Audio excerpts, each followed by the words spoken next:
Before you tune your car's engine, you need to accurately measure the cylinder's pressure.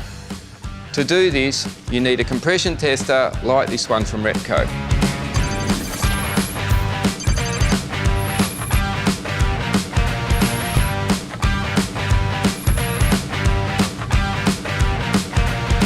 I've checked the battery and it needs to be in good condition because it needs to turn the engine over really smartly.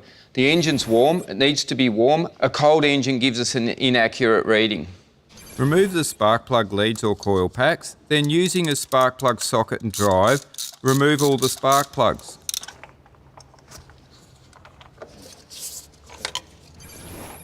Okay, so we're going to screw the tester in until it's snug.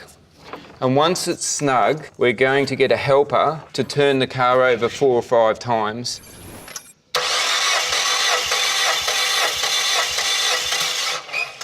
Okay, so we've got a reading here of 200 in the blue scale, which is pounds per square inch. We're going to write that down and go about checking all the other cylinders.